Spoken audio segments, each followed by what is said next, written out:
Speaking of Cults podcast is presented solely for general informational, educational, and entertainment purposes. The use of information on this podcast or materials linked from it is at the user's own risk.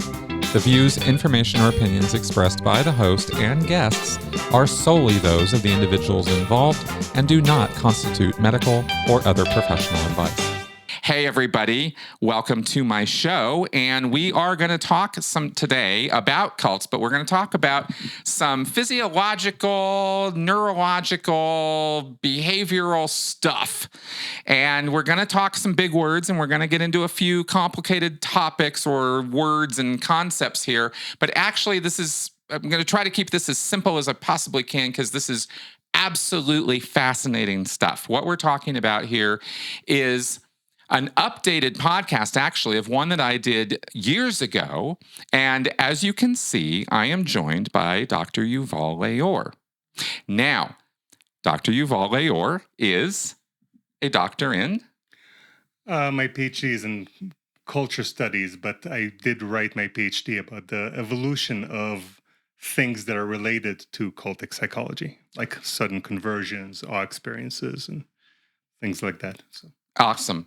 And since then, you've been writing a book, which is actually going to be published this year, on the subject of fervor. Yeah, or the title is Fervor. The subtitle is What Cults Teach Us About Religion and How to Navigate Awe.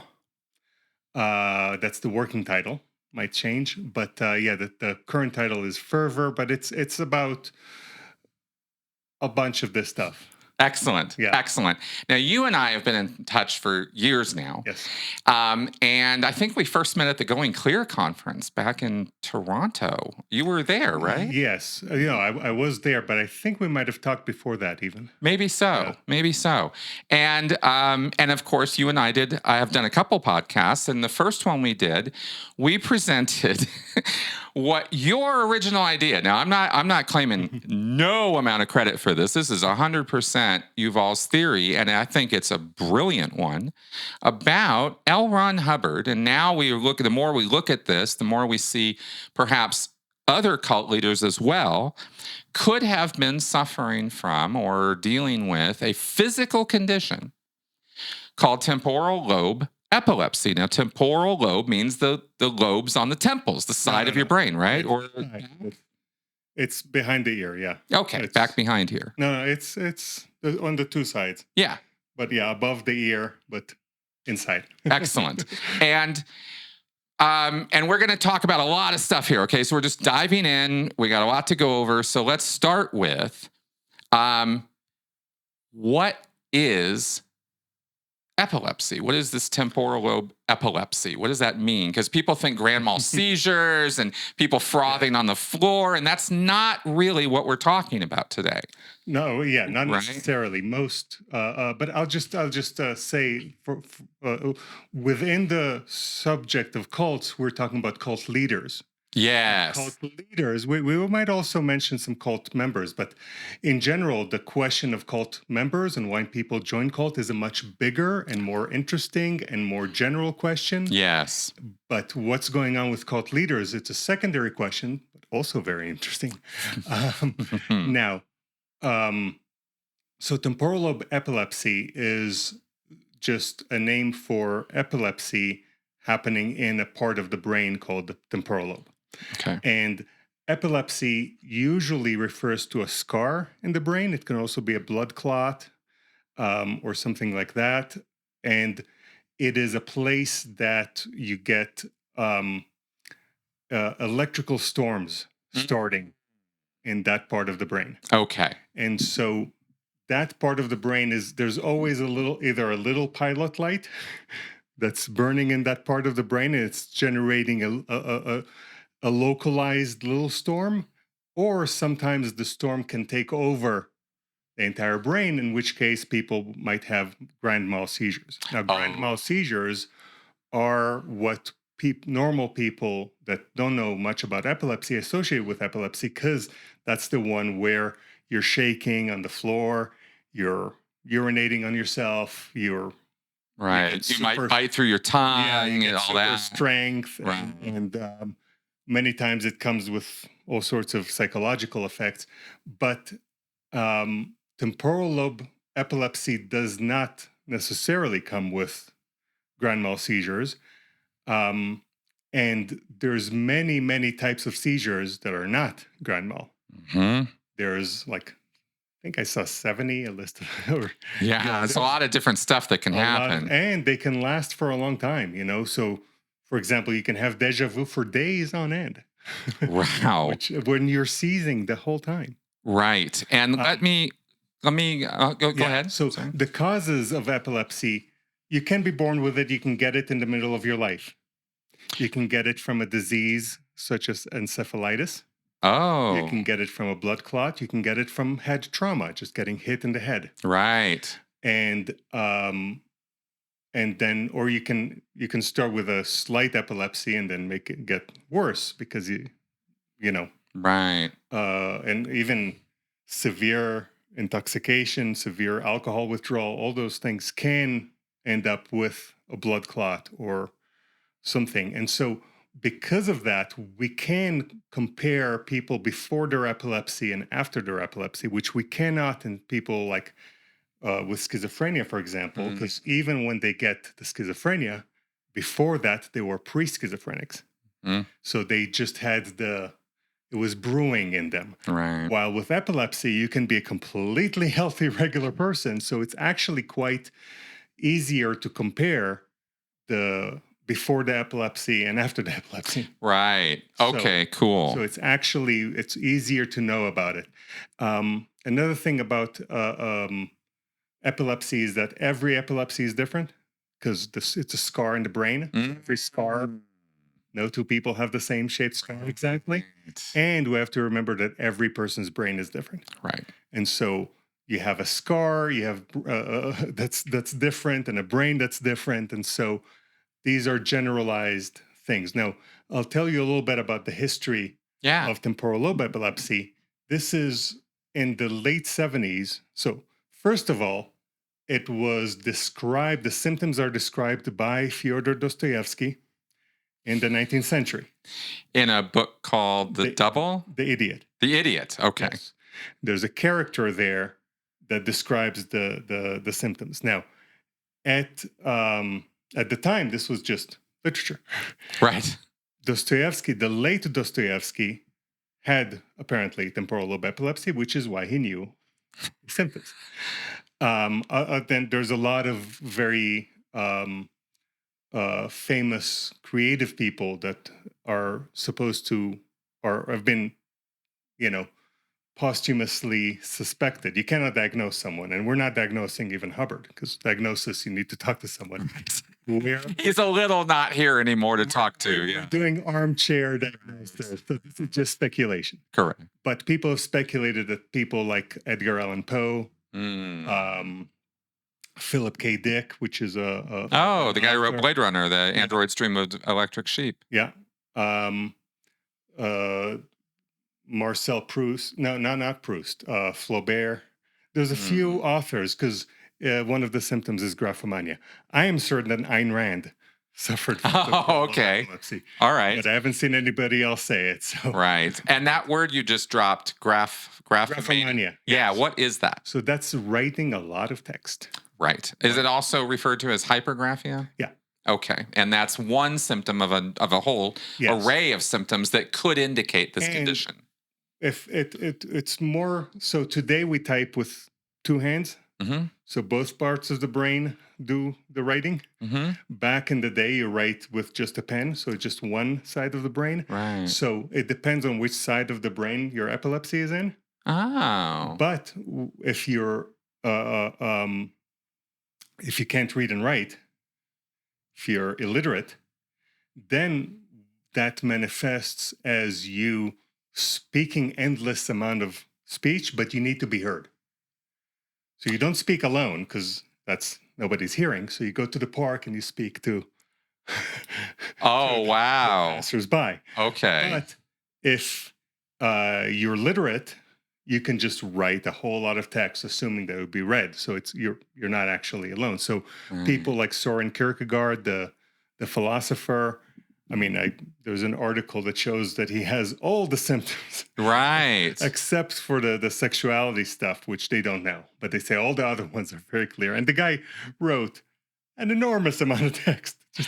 Well, I tell you what comes to mind right now is I think of the classic, or what is maybe kind of become a stereotype of a psychotic serial killer type, is the Kevin Spacey character from the movie Seven. Mm-hmm. Who they get into his apartment, they find notebooks and notebooks of and the Unabomber and the Kaczynski, right? Just journals and journals and I mean, just stuff that this person has dedicated hundreds of hours to writing this stuff, and and that is again a symptom, could be a pointer in this direction. So when they started speculating in the 70s, people like Geschwind and other neurologists, that we have this thing called temporal lobe epilepsy. At first, they call it Dostoyevsky's epilepsy. No kidding. Yeah. Huh. And then they decided to do an experiment. Yep. They're going to write up a letter, a questionnaire, and they're going to send it to a bunch of epileptics of various kinds.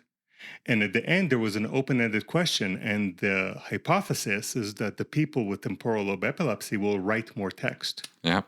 So what they write, you can add more pages if you need to add more. Mm-hmm.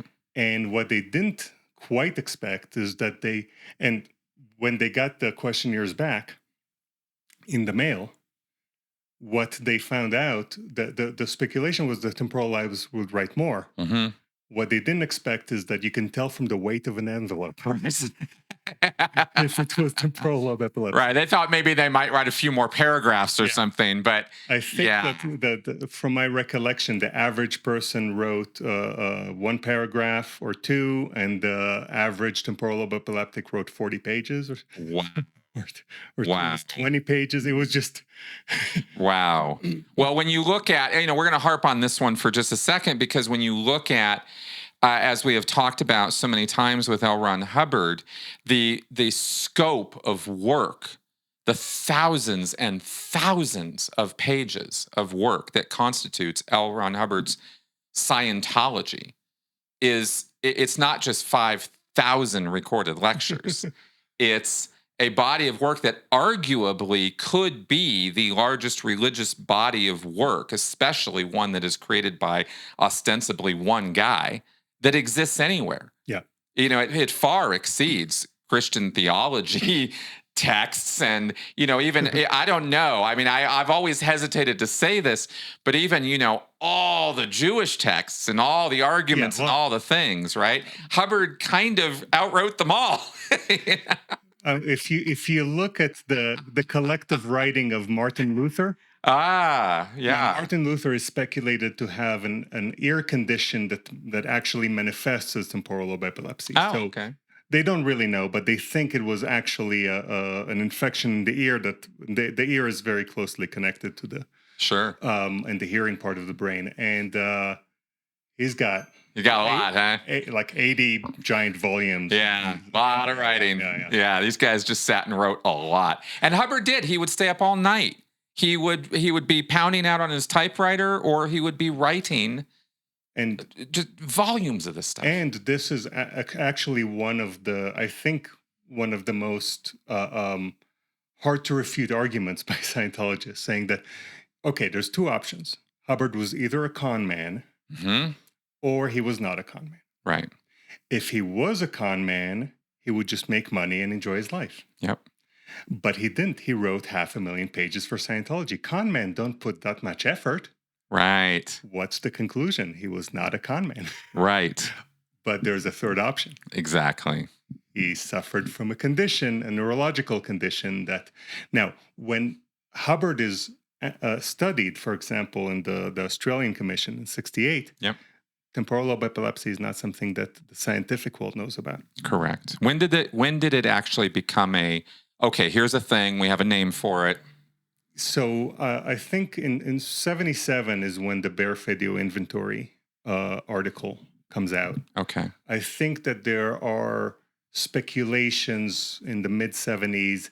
Now, of course, everybody that read Dostoyevsky would, or the personal letters of Edgar Allan Poe, which he describes some of this stuff, might have been familiar with it. But the world of science and of neurology became a diagnosis in the 70s. Now, epilepsy, I'll just say that it's not in the DSM. It's not in Diagnostics and Statistic Manual of Psychiatric Disorders. And the reason is because epilepsy is diagnosed with a brain scan, right, or an EEG. Right. So that book says, oh, no, that's neurology. This is... now, there are, when you do have a brain scan, it might not show you have epilepsy. It doesn't mean you don't have it. But it might show you have it, and then you definitely have it. Right. So it's a hit or miss, baby, on the brain scans. Yes, but sometimes they need to do it again, because you're in a different, it wasn't flaring or something. But in general, you will not find it in the psychiatric literature because it's neurology. Right. But this distinction between neurology and psychiatry, which is two types of doctors that work on the same organ. Right. The brain doctors, but they're two different doctors. Right. And many times people with the symptoms of temporal lobe epilepsy look like they have psychiatric situation. And so one of the symptoms of temporal lobe epilepsy, the neurologists say, is that the psychiatrist will get it wrong and diagnose you as something either bipolar or schizophrenic or some other schizoaffective disorder, because some of the stuff looks like psychosis. Right. But it's actually a neurological situation and not a psychiatric situation. Okay, good. Well, this might be a good time for me to drop this little bit, and I'll link to this paper amongst other things in the show notes. But I wanted to point out, I went into the literature. For the audio guys, here's my paper rattling. And I just wanted to give a little bit of information. I'm going to summarize a little bit here because this is academic writing and I don't want to, burden you guys with having to translate this stuff. But basically, in this study, it talks about the fact that this is a complicated issue. And there are a lot of factors at play when you're dealing with people's behavior and when you're dealing with their neurology, with their brain and how the brain affects their behavior. So realize that when we're talking about stuff like this, we are simplifying or talking about different aspects of something that is a very complicated picture. There are very few things in this picture that are absolutely yes and absolutely no. But the research tends to indicate that people who have this TLE condition, have the scars in the brain in these areas, have behavior that indicates more often than not that behavior will point to TLE, that there is a TLE component to this. And that includes deepened emotions, altered religious and sexual concerns, hypergraphia, as we were just going over, and a list of other things, which we'll go over in more detail here. But there is a statistically significant reason to believe that TLE does bring about these behaviors. It's not just a random guess, is I guess the point I'm trying to make here, right? And this has been a studied thing. This is not something that gets talked about on talk shows or, in the general public. They don't really deal with epilepsy that often. It seems to be kind of some over there kind of thing. But Yuval's ideas here about this, right? Connecting this to the cult leaders and looking at how cult activity and in other words, extreme behavior, extreme religious behavior, extreme behavior of other kinds, as I said, we'll go over all the symptoms, could help explain what's going on with these people. And as we did when we did our first show, it doesn't justify what they're doing, but it explains what they're doing. And it's not just a matter of the simple binary, was he a con man or not? Is it possible that somebody could have a deep religious, euphoric belief in themselves and also be a pathological liar and also be a megalomaniac? Yes. And could that megalomania and could all that lying have something to do with this physical condition? Of course it could. And that's kind of how I'm so fascinated by this. Now, if you look at other temporal lobe epileptics, so there are the horrible ones, right? The L. Ron Hubbard, the Ayn Rands. Right. But there are very nice. Correct. That's the complicated part. So it's the boogeyman. It's not, oh, you got TLE and that's the whole thing. And so it's not that. The symptoms might be that you're chosen by God, but some people might actually be not flaunt it, or it's just a personal belief that they have, that they're actually regular. They seem like decent, regular, not narcissistic, not pathological liars. Right. But when it happens to a pathological liar that's a narcissist, things can become more sinister. Exactly. So it's not even the case. So again, I just want to be super clear. It's not even the case that TLE is some boogeyman or some condition that you're doomed to be an asshole for the rest of your life, right? It's not like that at all. And it's just here's a list of behaviors and personality traits that come out of this that kind of nail L. Ron Hubbard to a T. Yes, and we have to remember that L. Ron Hubbard is undiagnosed and untreated. Correct. So correct. There are people today who have this, but there's medication for it. There's brain surgery that some people get for it, and so it's manageable. Now, one of the problems is that, as we'll see, one of the symptoms is paranoia. Yeah. And so some people who have it actually are afraid to tell it to their doctor, and as such, they're also underdiagnosed and undertreated. But one of the lucky accidents is that if you don't tell all the symptoms, you tell some, and you seem erratic, you seem manic, the doctor thinks that you have bipolar disorder, they might write you medicine, and that medicine is for seizures as well. Oh, okay. You can actually be misdiagnosed and given the correct medicine that actually helps you. Oh my goodness. So, and sometimes the doctor says, I don't need to determine if this is, I'm just giving you if this is temporal lobe epilepsy or bipolar disorder, or when you're just manic. And I'm just going to give you the same drug that we would give to either one of them. Right. It just quiets down some of this electrical storms in the brain. Got it. So, as I said, Hubbard is untreated. Understood. And it would have, of course, in reality been absolutely impossible. In all the world of all possible things, I will absolutely assert that it is impossible that L. Ron Hubbard ever would have been diagnosed with this, because he never would have gone to a doctor who would have been diagnosing him in this way. No, I mean, maybe when he was a teenager, maybe before he was. Before he went whack, right? Exactly. Before he became Hubbard. Exactly. Maybe. So, and in fact, actually, well, okay, so let's take a look at how did you, just briefly, first hit on this, just for interest's sake, right? Because it's kind of interesting. So, I mean, I was, since the mid-90s, I've been reading a lot about Scientology and cults in general. But Scientology, I mean, I was on the Xenu.net in 96, and it's just super fascinating. It is, isn't it? And I read John Atack, my good friend John Atack's book, A Piece of Blue Sky, which is a recommended book.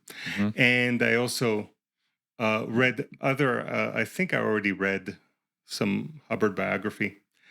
And so I was familiar with it. And for my research, I think this was even for my master's degree, I read a book called Seized.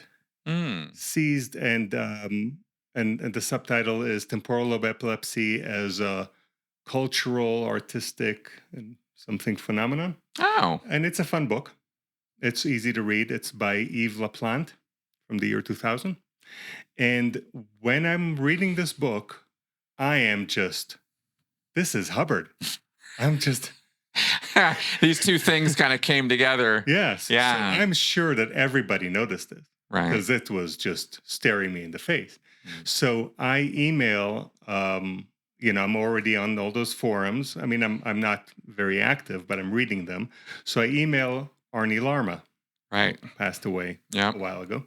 He was a very prominent ex-Scientologist critic in the community for a long time. And an authority and someone Yeah. who would know. And I ask him, who talks about Hubbard having epilepsy? And he writes me, nobody talks about that. Mm-mm. So I'm like, maybe I'm wrong. I mean, someone should have noticed this. But I think that one of the things is just because it's late 70s. Mm-hmm. And late 70s, it's only in the neurology literature. It actually becomes more well-known in the early 80s when it's actually accepted by science. It's speculation in science in the 70s. Okay. I mean, they talk about it, but it's still, they don't know. And even since then, I mean, we're still seeing papers. They're still going full boogie on this thing, studying it. So when I went to the conference in Toronto, the Getting Clear? Yes, that's it. Which was a fun conference. That's where I met my friend John Atack. And I don't know if I printed it out or I showed him the list of the Bear Fedio inventory, which we'll go over. Yeah. And he immediately said, oh, that's Hubbard. Right. And I show it to Jerry Armstrong. He's like, oh yeah, that looks all familiar. Yeah, that collection of traits, that looks something.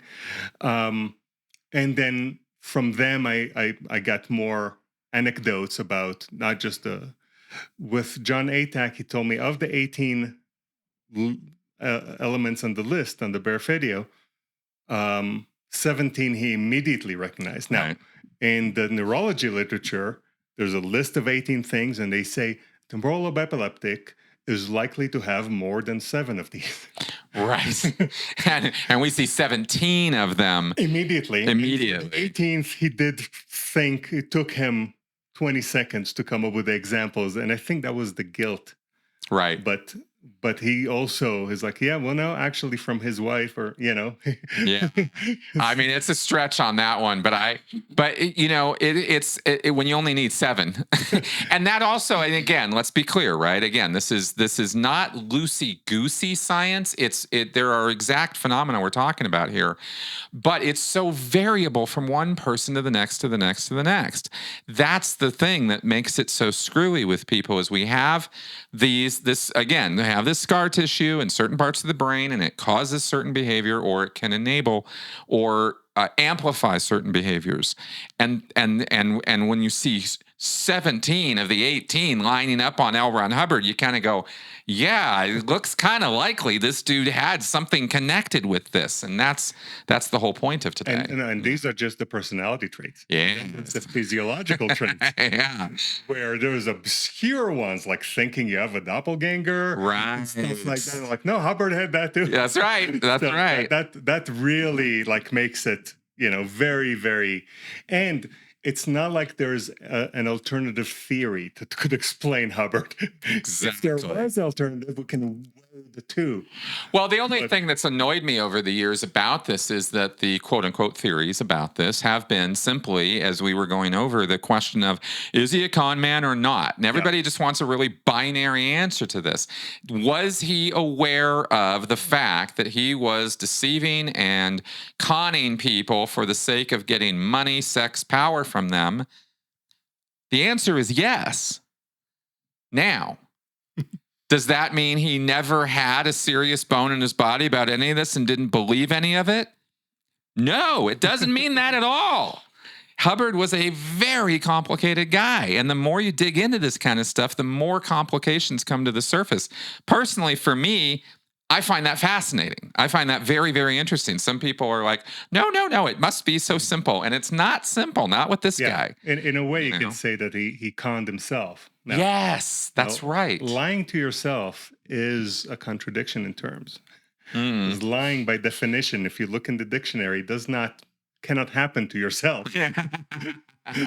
Well, and yet it does. Exactly. Depends on which version of yourself you're talking to, right?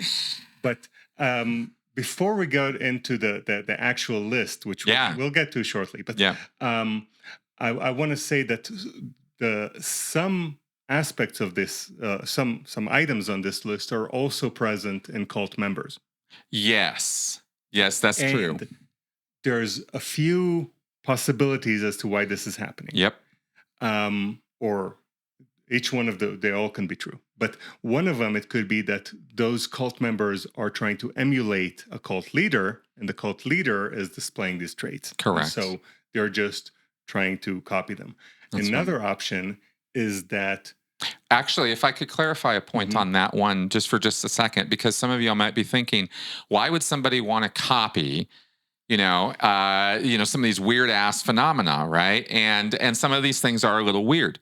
And the reason is because in Scientology, as with other cultic groups, high control groups, you have a phenomenon here. This is a characteristic of these groups that the codependency of the relationship, the followers and the leaders, they're in this.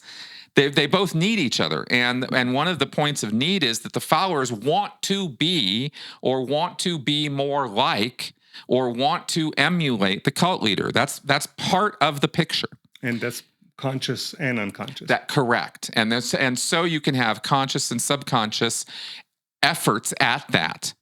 And they will adopt speech mannerisms of the cult leader. They will dress like the cult leader. They will eat and smoke or not smoke, or drink or not drink, or various mannerisms. They would ask themselves, what would Ron do? That's where I was going. Exactly. Is there's a saying in Scientology and in other cults, there are similar thought-stopping cliches and mantras that reinforce this idea, such as in Scientology. Scientologists are continually asking themselves, what would Ron do in this situation, right? Faced with a problem, what would Ron do? Not what should I do?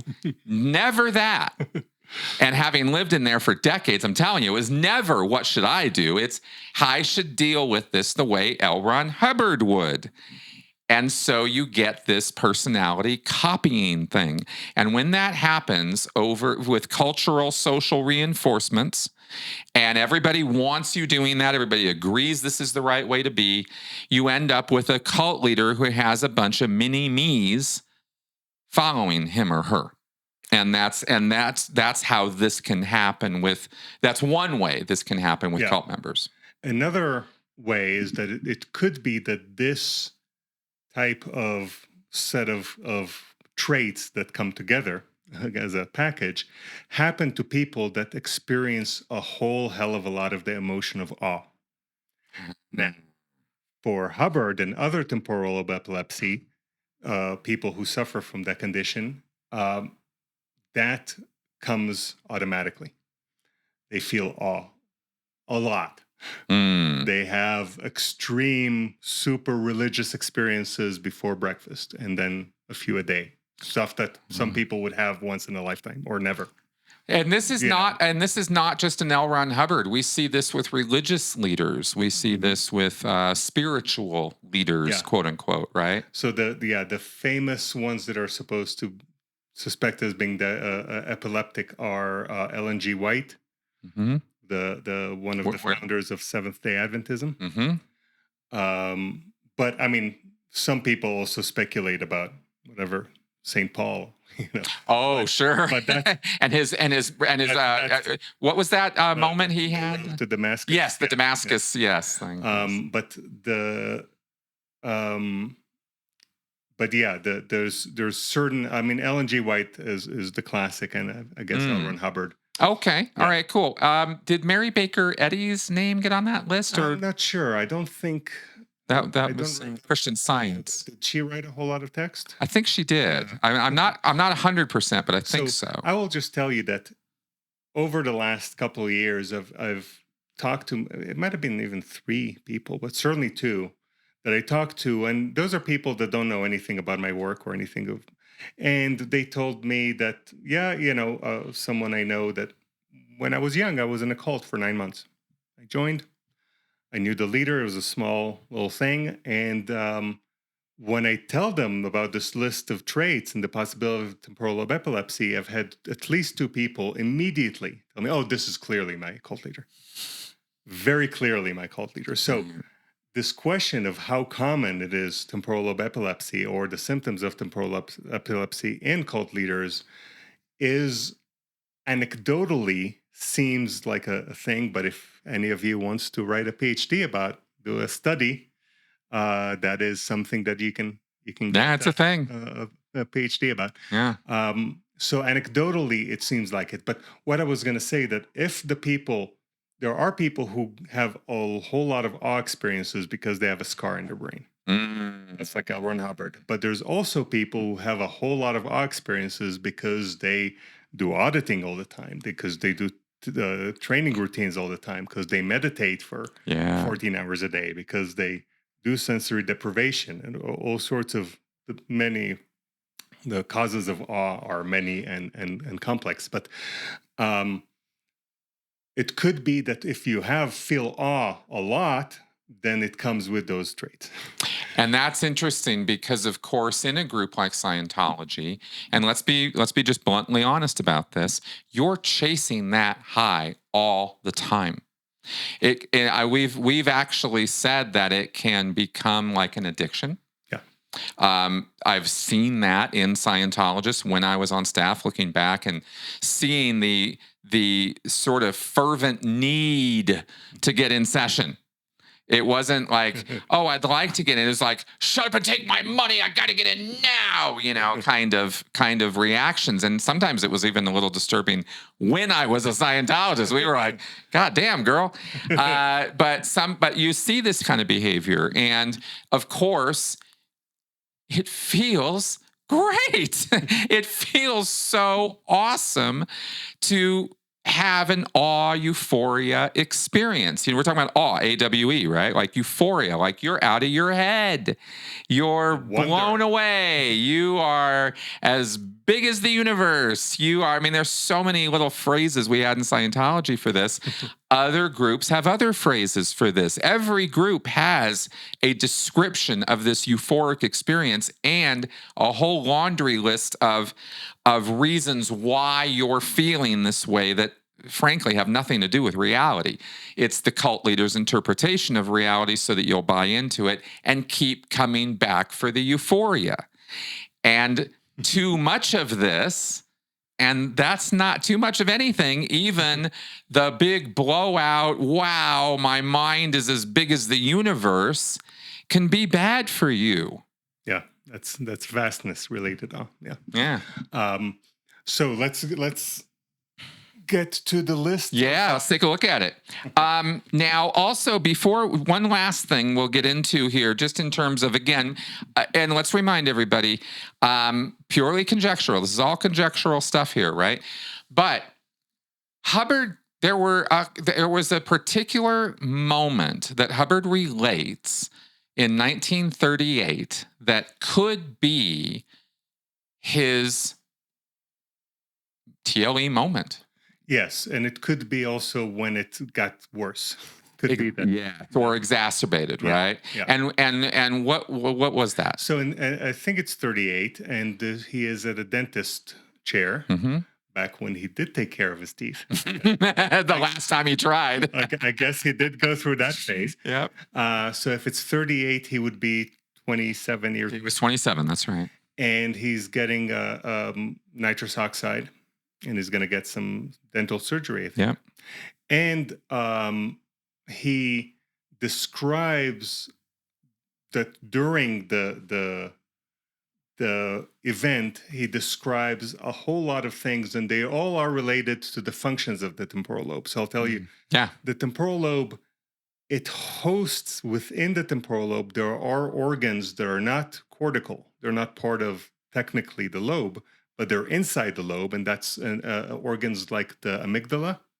Oh, okay. So we're talking about subparts of the brain. Yes. Yes. Okay. So they're the amygdala is in the temporal lobe. Yes. It's not technically, because the lobes are the cortex. Yeah. And the amygdala and the hippocampus are precortical, but they are located in the middle of the temporal lobe. Okay. So they're connected to everything around them. Yeah. And we have two amygdalas, and the temporal lobe is also related to the senses of hearing, the sense of smell, and the sense of balance. Okay. And which is also related to vastness. and the assessment of size. Right. And also related to memory and emotions, because that's the amygdala and the hippocampus. Now, when I say that those are things that are associated with the temporal lobe, I'm not saying that they happen in the temporal lobe, but the temporal lobe is a major element in their happening. Right. Because things are not simple. Yeah, exactly. It's not 1 to 1. This happens here, this happens there. Right. But damage in the temporal lobe affects that. And got it. So because we stand on 2 legs, our sense of balance is much, much more important. And because of that, our sense of, in general, the sense of balance is the inner ear, because that's as far away from each other, so it can tell the difference. Now, for us, it needs to be so important for humans to immediately notice when we're about to fall. That the amygdalas in humans got pushed to right next to the balance system. So in other animals, the amygdalas are closer to the middle of the brain. Oh, how interesting. In humans, they get pushed to the edge, and it's partially because of how important balance is to us. Okay. But that's also why it's so fast when you lose your balance. The emotional startling, that's the fastest it can. Yeah, that's true. You don't take time to process that. That's right. But also why awe experiences come with a vestibular, and the vestibular is just the sense of balance and motion component, that you feel like you're floating, you feel like you're heavy, you feel like you're light, you feel like you're weightless. So that those are vestibular hallucinations that are come with awe. Also a sense of vastness. How interesting. And that's all connected with our sense of balance and how we perceive our body in relation to the environment. But also the sense of hearing, right? So when you're hearing voices, you think that they're authoritative. When you see visions, you think you're seeing visions. And also the sense of importance, the sense of relevance, very important aspects of culture, of language, are in the temporal lobe, or they're in the corner between the temporal and the parietal lobe. But the junction, it's the edge of the temporal lobe, but also a lot of aspects of dreaming. So it's important stuff that happens. That really is. And there's a lot of different things coming together there, or lots of different life experiences that can be affected by that. Your dream life, your real life, your feelings of powerfulness or powerlessness.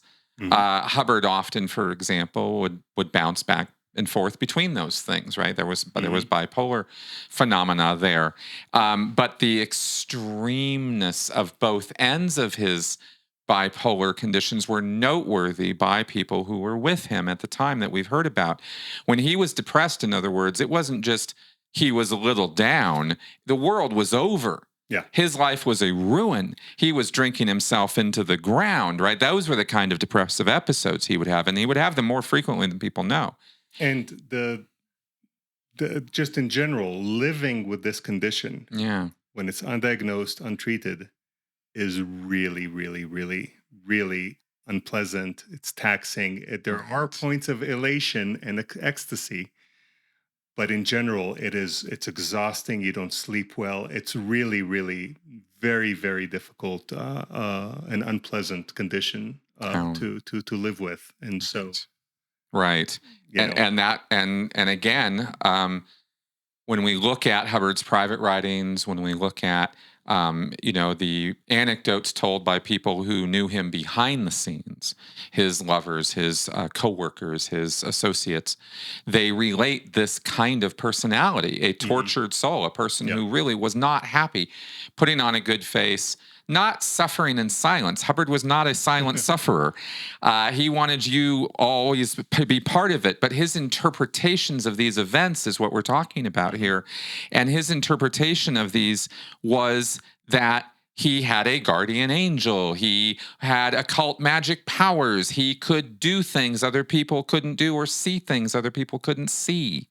And as a result of that, and with this 1938 thing, part of that whole surgery was that he had this massive vision, or we could call hallucination, of dying, going to another place, being exposed to all the knowledge of the universe laid out, like he described, as a smorgasbord in front of him, and he was able to sample from this, but then he got pulled back. Yes. So, right? First of all, thinking that you're dead is a symptom of temporal lobe epilepsy. We'll get to the non-personality symptoms. He describes floating. Mm-hmm. He describes hearing voices that tell him survive. That's right. And don't let him remember was the last bit. And feelings of knowing. Yes. So the feelings of knowing, the smorgasbord of I can know and know and right. So the feeling of knowing, which is a contradiction in term, because feelings are feelings and knowing is knowing. But there are feelings of knowing, like certainty or a sense of authenticity, realness, correctness. Yep. So and when he gets out, when he wakes up from, first of all, he imagines that the nurse gives him a knowing look. Whatever, Okay, dude. And he gets up. He doesn't sleep for a couple of days. He says he makes a gallon of coffee, gets into his room, and starts writing for 2-3 days. Yep. Writes a story called Dark Excalibur.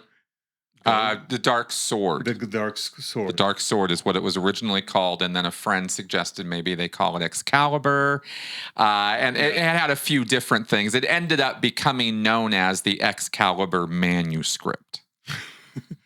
But he brings it to a publisher. Yep. He says he tells a story of someone who read it and jumped out a window. Something like that. Yeah. He said it created extreme reactions in people, whether it was euphoric reactions or whether it was absolutely awful, life-ending kind of thing. Those are stories. These are all just stories. None of us believe that those things actually happen, by the way. Yeah. But you do see this problem with sleeping, graphomania, feeling like you're chosen. Yeah. All right, so let's get so let's go through it. Okay, so the first one, this is from the article from 1977 called it's called the Bear Fedio, bear like the animal, and Fedio is Fedio.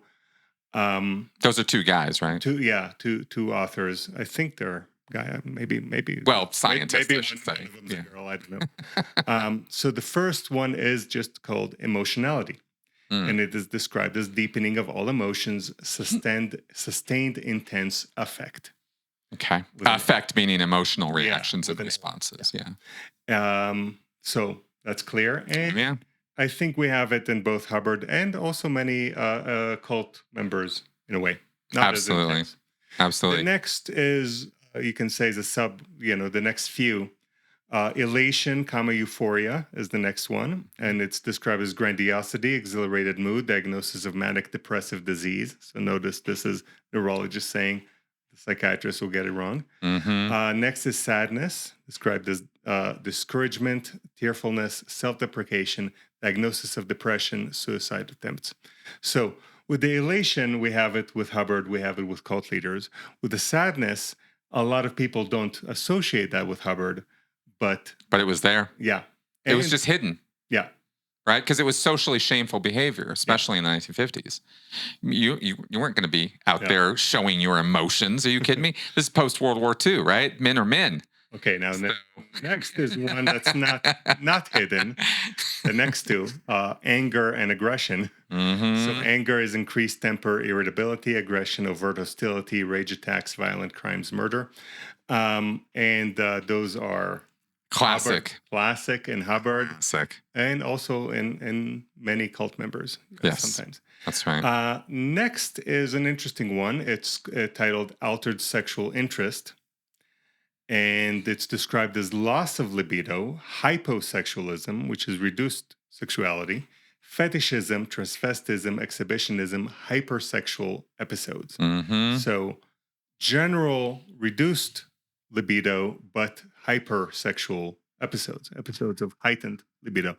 And it's interesting that a lot of people talk about cult leaders as people that do it to have a lot of sex. Yep. And some cult leaders do have a lot of sex. Correct. But it does seem that Hubbard did not rape his messengers. He was not a pedophile. Yeah, but he also didn't surround himself with adult women that he would have sex with. Well, let's back up a second on that one. Let's walk that one back, actually, because Hubbard was known as a serial philanderer. Mm-hmm. All through his adult life, he has 3 marriages, and he cheated on every one of his wives. He not only physically abused them, but he ran around like a dog. His first wife commented on this. His second wife certainly commented on it. And his third wife wasn't happy about it. That was Mary Sue, his final wife, right?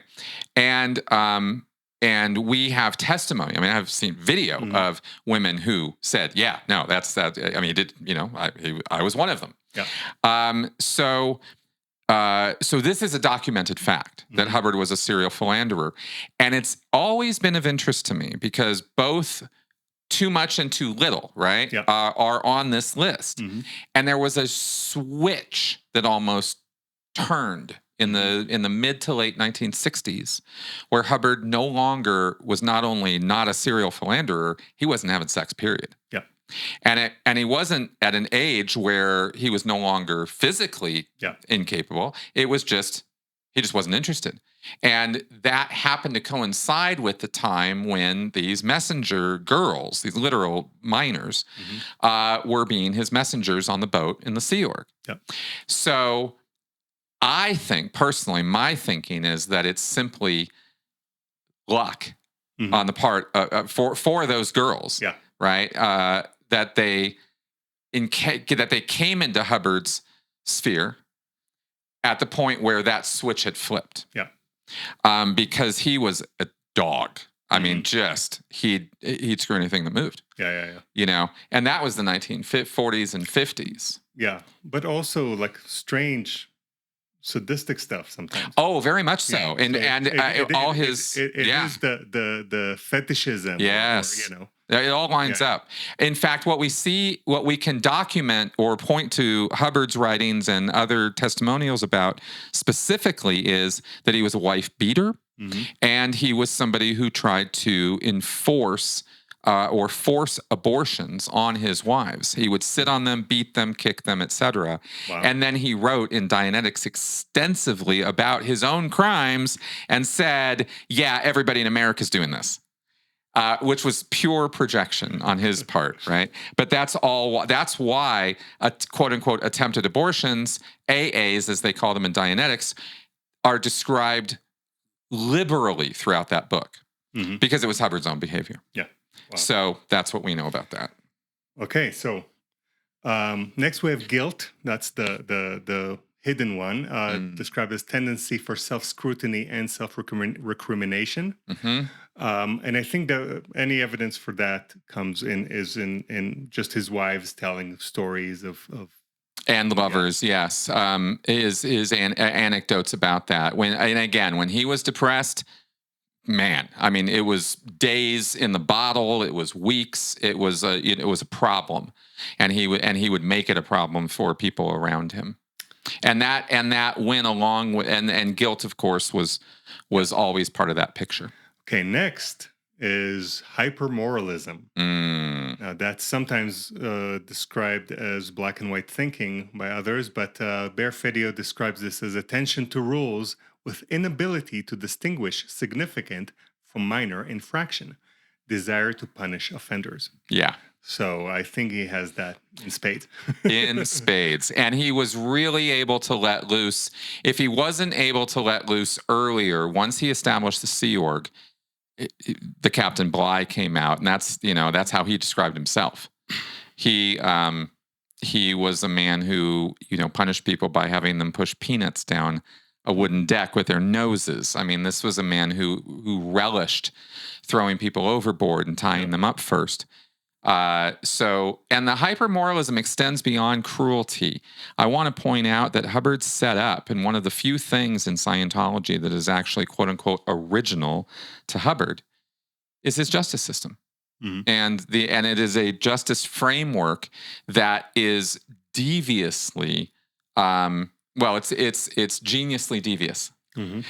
Because it looks like a structure that is going to resolve all the issues and internal problems and upsets between people and deal with criminal activities and deal with rule breaking. And in fact, all it does is create a system where every single person who's subject to it is persecuted and maligned and destroyed if they don't conform with every single thing Hubbard wants them to do. And that's all it is. It is a masterful system of control. Snitch on someone else. Yeah. And he set up a cinch system in order to enable him to do that system. Yeah. And so if you want to talk about traits that carry on to cult members in Scientology, hyper-moralism is a great word to use for how righteous many Scientologists become about their own sense of ethics. Because it's there's a whole book on it in Scientology. This is not minutia of Scientology. This is front and center Scientology. And I just wanted to kind of highlight that because it goes beyond L. Ron Hubbard's individual acts of cruelty and goes to the entire system he created, where he wanted this hypermoralism to be pushed down the line as one of the primary methods of control that exist in that group. And I don't think Hubbard was alone in that. In cults, right? But we can look at that system and see that it's reflective of this. It's not just, Hubbard's individual nonsense. Okay, next is obsessionalism, described as ritualism, orderliness, compulsive attention to detail. So, Hubbard was obsessed, and compulsive attention to detail, I think, is something that was... look at the formalized process of Scientology auditing. On paper, it is kind of amazing. It's so structured. There's a model format for every single auditing session. There are exact words in quotes that you say to begin and end every session. This goes well beyond what goes on in psychology. So ritualism and orderliness. Correct. Yes. Lots of that. And of course, the entire structure of the bridge. There's nothing loosey-goosey, again, about Scientology in general. It's a very, very rigid and structured system.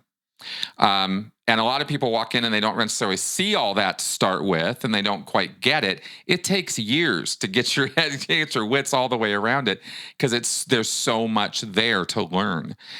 So this makes complete sense to me. Next is circumstantiality, described as loquacious, pedantic, overly detailed, and peripheral. Interesting. How do we see that manifest in normal folks, regular, average folks, I should say? Well, overly detailed is more than regular detailed. But peripheral, it's focusing on not what's important sometimes. Oh, it is, okay. Instead of seeing the whole picture and seeing what's going on, you focus on a detail. You're overly detailed and you're peripheral. You're pedantic about it. Well, this would certainly be Hubbard's management style, as well as David Miscavige's, to be honest, right? The micromanager. Yeah. And we all know that the micromanagers are not things that just exist in cults. Unfortunately, anybody who has a corporate job understands what I'm talking about. But so it doesn't just have to be that all micromanagers have TLE, but it's interesting that it's a symptom of it, because this sort of hyper detail-oriented thing gets you down to the place where you're writing policy letters in Scientology about how to wash windows, how to clean cars, how to keep the flowers up, right?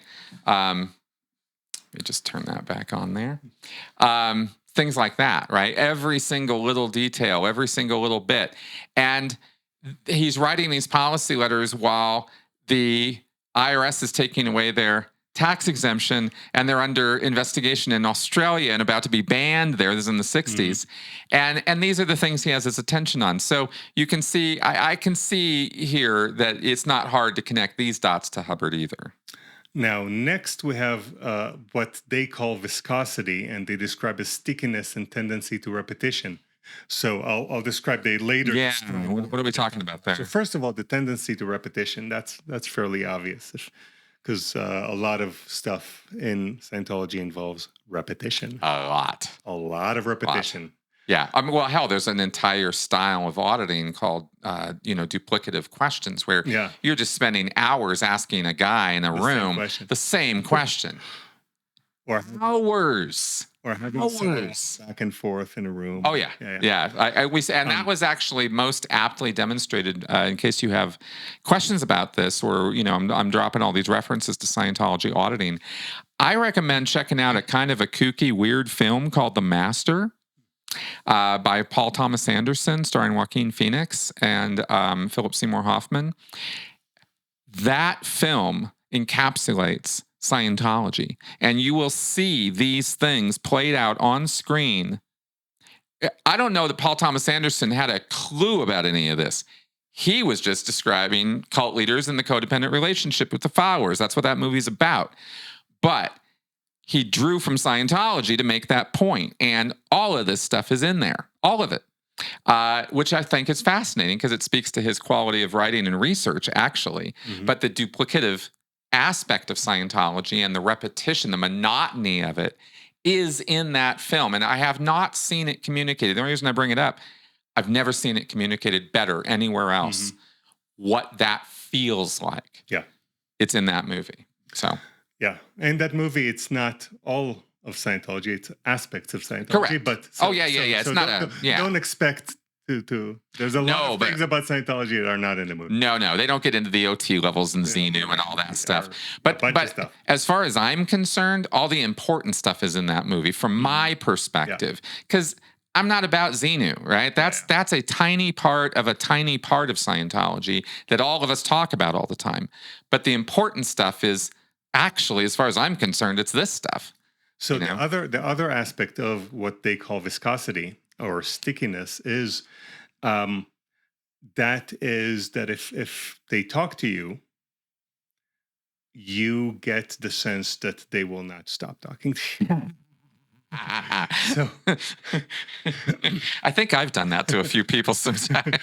But that is the reason why if you're walking down the street and a cult member wants to talk to you, a lot of people are afraid to start a conversation with the cult member because they don't know how long they're gonna be stuck there trying to talk. And that's where the tendency to repetition becomes parts of it. So it comes with inability to understand social cues, like the social cue that I want this conversation to maybe wrap up. That's interesting, because that would relate in some ways to people's understanding of certain aspects of autism, right? Or the social cue thing. So, yeah. Like kind of distantly related in a way. Yeah, a little bit. Yeah.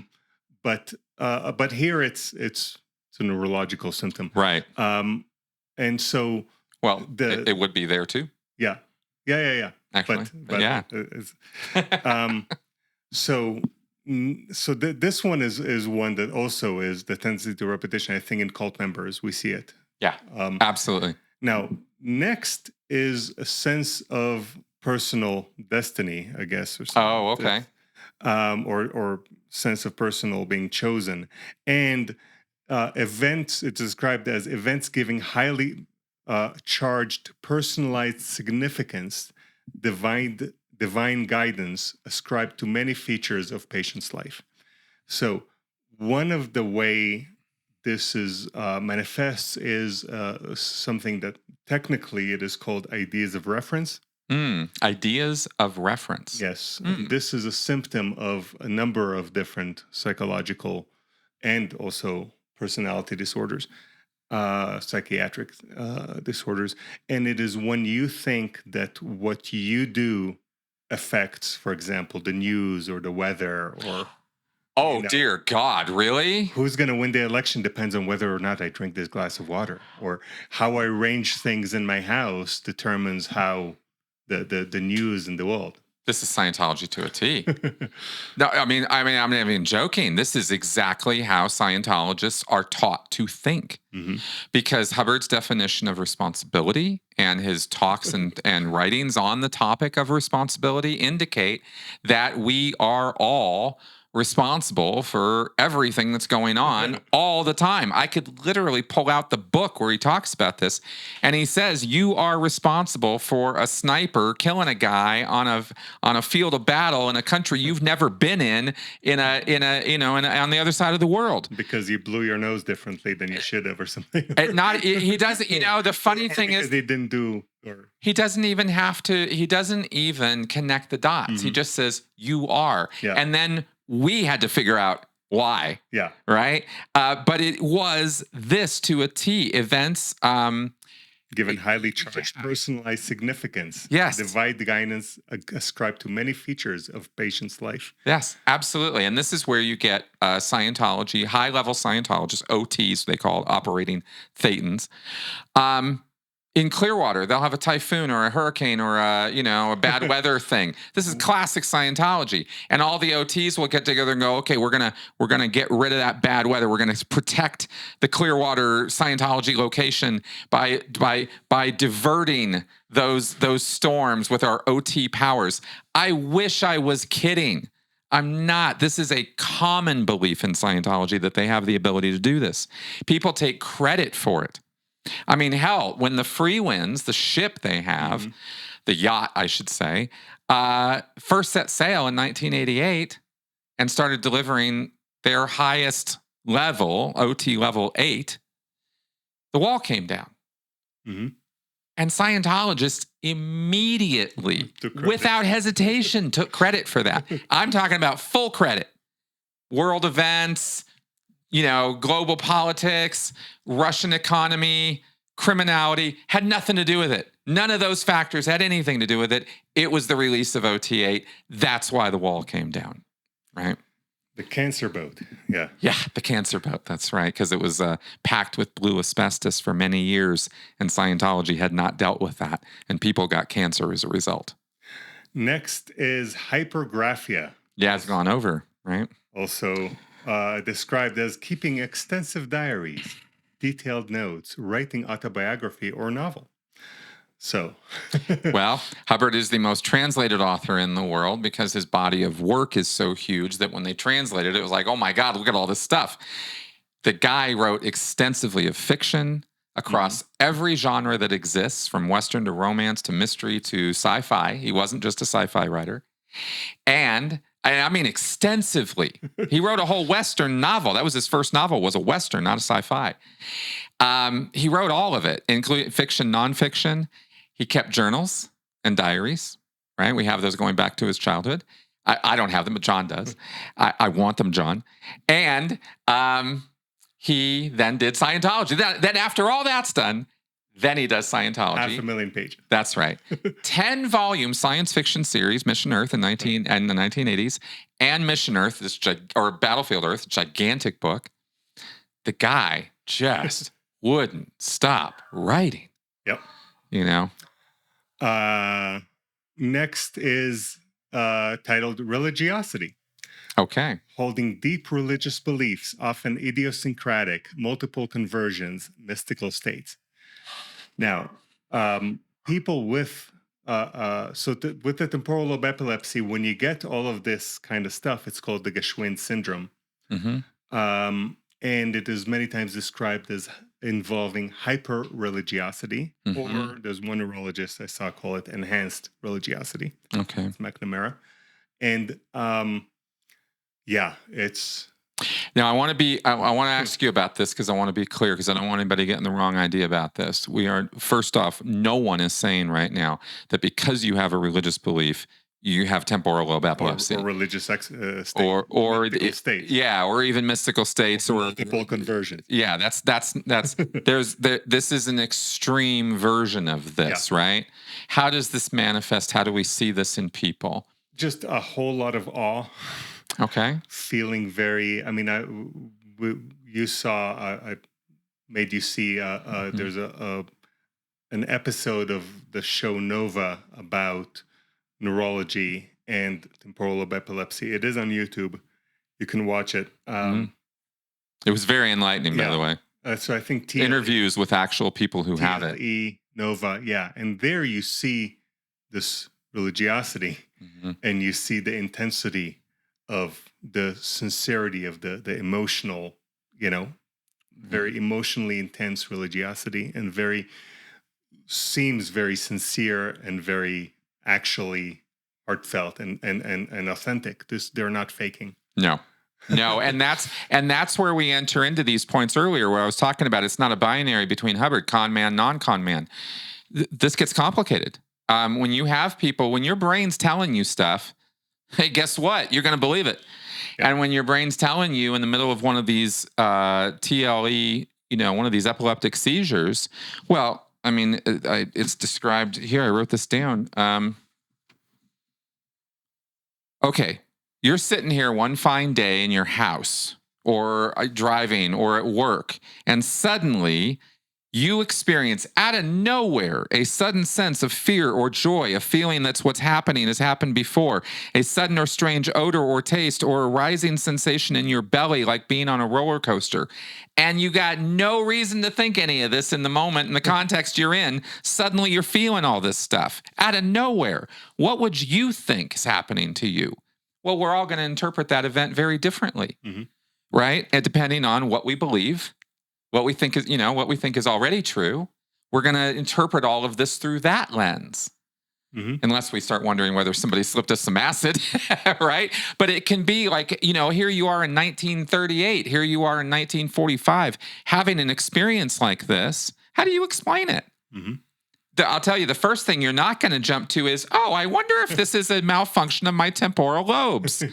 That's not what's going to occur to you. And that's not what occurs to any of these people. They end up having ideas and thinking that they are God, like with a capital G.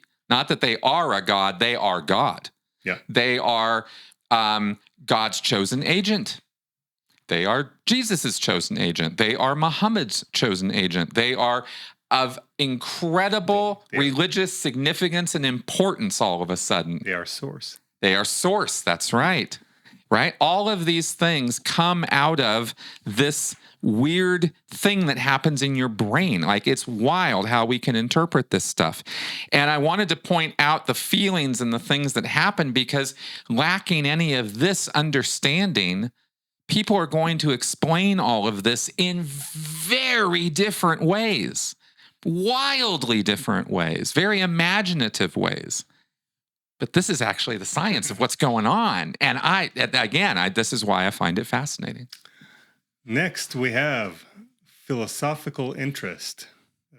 What's this one about? Described as nascent metaphysical or moral speculations, cosmological theories. I wonder if Hubbard had I wonder if Hubbard had any theories about, moral speculation and cosmology. I wonder, did he? Metaphysical? Oh, I don't know.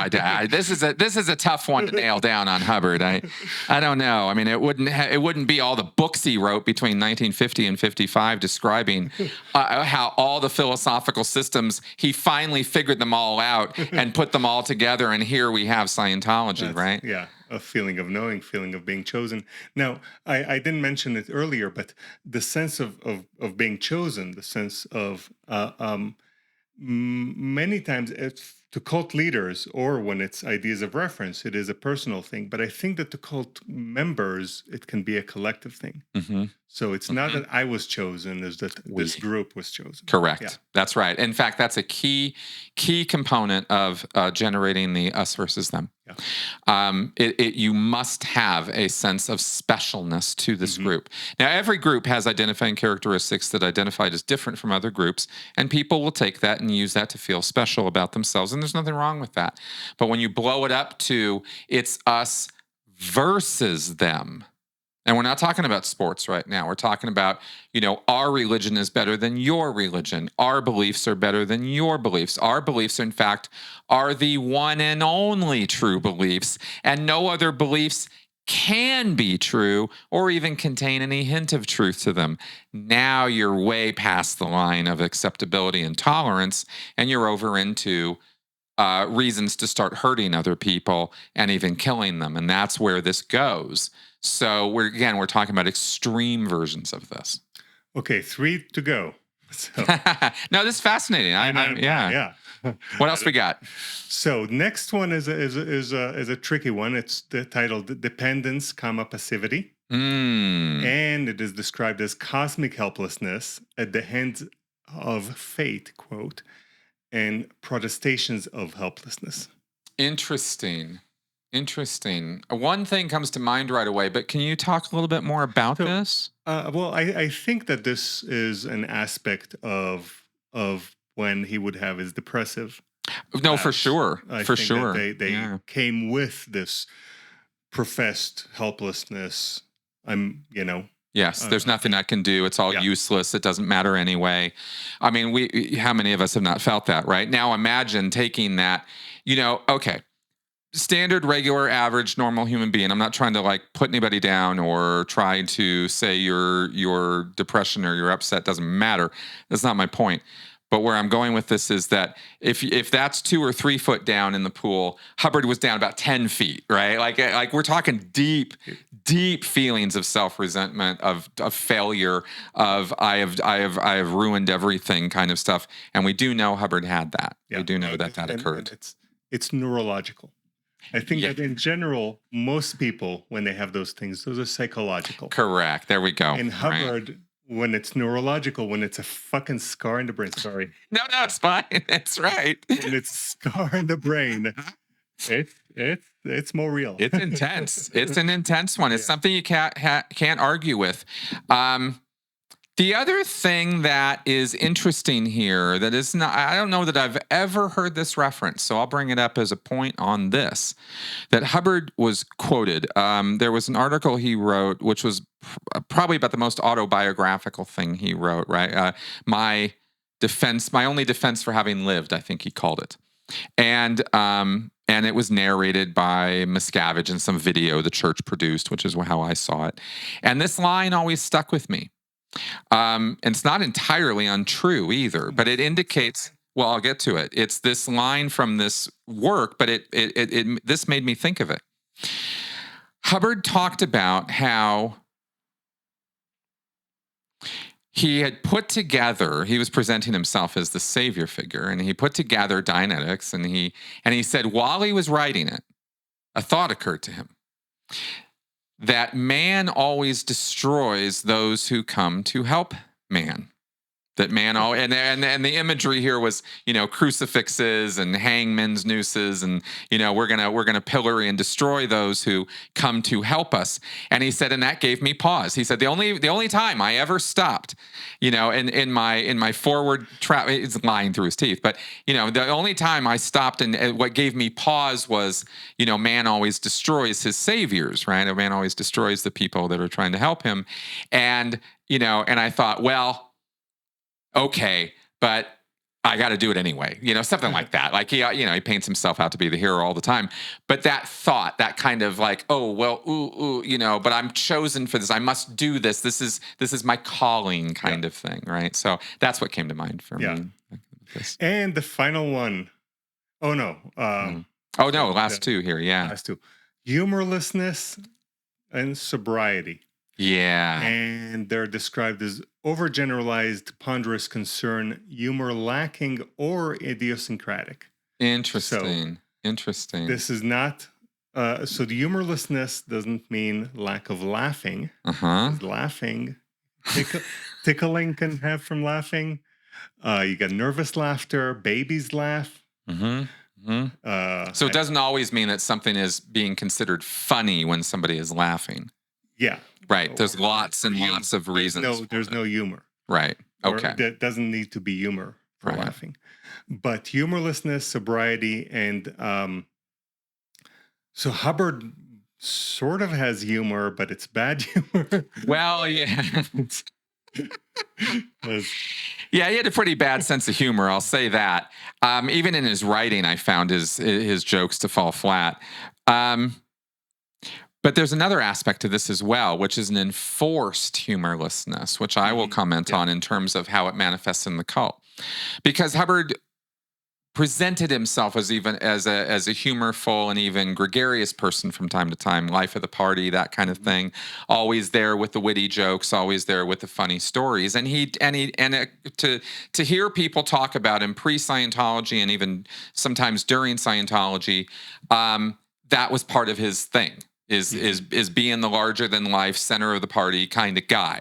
So clearly he did have the ability to entertain people with his stories and stuff, and he could navigate that. But when it came to Scientology, Hubbard had no sense of humor whatsoever. And by that I mean he even wrote into the policies of Scientology an issue called Jokers and Degraders. It's the name of the issue. And in that issue, he made it crystal clear that anyone laughing at or making jokes at the expense of him or Scientology was a psychotic person, because that's where joking and degrading come from. Humor, he says in this issue, is fine. There's nothing wrong with laughing. But when it's at the expense of saving the world, then it's not okay. It's psychotic. It's a psychotic effort to destroy, is what he literally wrote. So he was not at all interested in there being any Scientology comedians on the subject of Scientology. Mm-hmm. You would never, ever, ever, at any point in Scientology, be able to do a stand-up routine about Scientology. But sometimes you might ask someone, do fish swim for 3 hours straight? Yes, you might. And you become loopy and you start laughing. Yes. But that is, it's the very different thing. Yeah. No jokes at Scientology's expense. Yeah. I'm just pointing out that was not actual expense, policy. But just period. Yeah. Now, joke about other things. Tell jokes about psychiatrists all day long, right? How many psychiatrists does it take screwing a light bulb, right? Things like that. Common jokes all throughout Scientology. Never joke about Scientology. Yeah. I saw one time a months-long investigation carried out by senior Sea Org members because there's a word in Scientology called a cognition. In Scientology, that word has a specialized meaning of not just thinking about something or a thought, it's a realization. It's a new realization about law. It's a euphoric moment. Oh, I had a cognition. Yeah. It's what you realize as a result of your euphoria. It's a feeling of understanding. Oh, incredible feeling. I mean, you get perspective like it's like, wow, I really got a new lease on life kind of thing. Oh, I had many cognitions. The end result, in fact, of every single auditing session that is ever delivered in Scientology, whether it's on the meter or not, whether it's Dianetics or Scientology auditing styles, doesn't matter. The end result of every one of them has to include a cognition. You're not done until you have it. Mm-hmm. So you could be sitting there for hours. But point is, some joker came up with a bognition. A bognition. This is when you have a negative epiphany, when you realize something negative. I actually did suck about that. You just had a bognition, right? Oh, I'm actually in a cult. Yeah. Oh, hey, whoa, wait a minute. I'm in a cult. Just the invention of that word, bognition, was considered joking and degrading. Mm-hmm. And they spent months using an e-meter, investigating, interviewing tons of people, every single person they could find who had ever said that word. Where'd you hear it from? Where'd you get that from? Tracing it back to find who's the motherfucker saying this word. And I'm telling you, they spent months on this.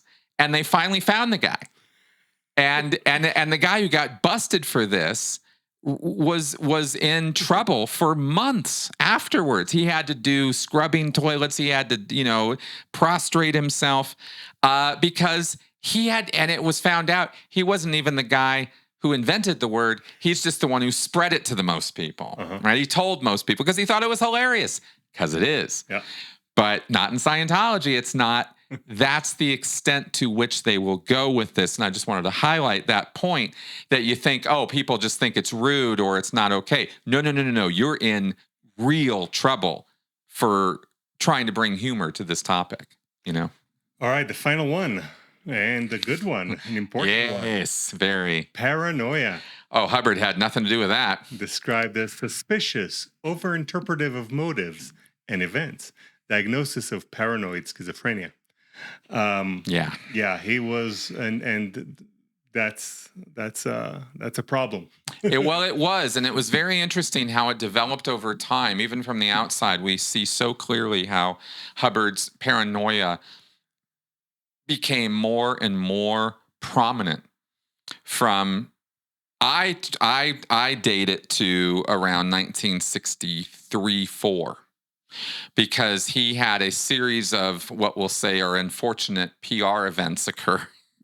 He got a bad rap in Better Homes and Gardens or something. He got a few bad interviews, which he thought he was going to get hero pieces. He thought he was going to get, like, he's awesome, and they just completely trashed him, right? And he'd opened his home and given these interviews and gone on for days, and he thought he was going to finally arrive.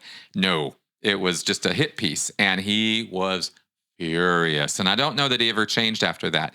But after that is when the private investigators, the fair gaming, the suppressive person policy, going down to Rhodesia because he had to get the hell out of England. And then that failed, and all the government forces were working against him. And all of that conspiracy theory of the government is against us, the world is against us, the world has to, be saved, but for now we have to protect ourselves from all these dark forces who are trying to take us out. All of that develops at that time.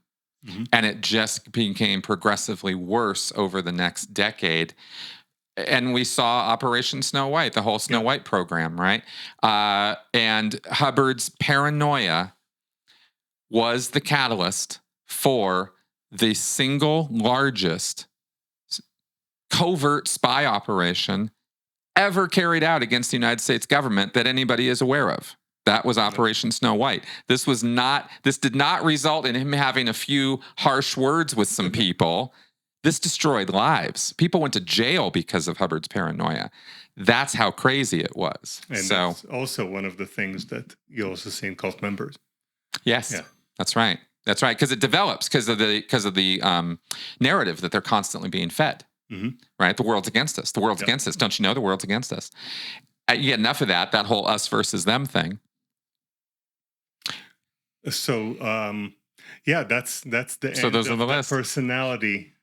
There we go. Symptoms, but if you think those were enough to convince you that Hubbard might have had some of this, yes. In addition, we got the more physiological stuff. Yes. And this is a big, long paragraph here. There's a lot of stuff here. Yeah. Let's just kind of skim through this, because if I try to read this all out to y'all, I think you're going to want to kill me. So what we have here is we're talking here about, since seizures are composed of ordinary mental states, they can take almost any form. So here we're talking about what happens to a person, or some of the things that can occur when these epileptic seizures are happening from the temporal lobe, right? As opposed to, say, a grand mal, like we talked about earlier. So you could have almost anything happen, okay? Yeah, but you can also have grand mal seizures. Yeah. Sorry, you're right. Yeah, absolutely. But there are many, many people with temporal lobe epilepsy that never have a grand mal seizure. So. Right. Okay, fair enough. So we have 6 basic categories here, which are identified as hallucinatory. Okay, we're going to walk through the 6 categories of what can happen when this is going down. Hallucinatory. You can have emotional symptoms. You can have body functions outside conscious control, like autonomic symptomology, right? Or things happen. Motor control problems, sensory, and experiential. Those are your 6. I'll just give the reference here. Yeah. This is from the book Seized by Yves Laplante, the year 2000, page 99 and 100. There we go. Good. So now Mr. Spires, which Yves Laplante is quoting, and I think he is a neurologist as well,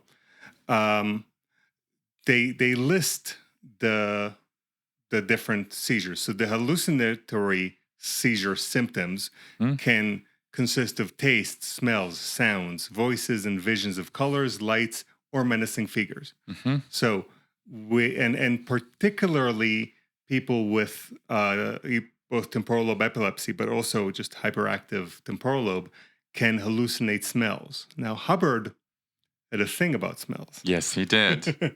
Yes, he did. Yes. And in fact, it had a consequence that you might not necessarily imagine as a consequence of this.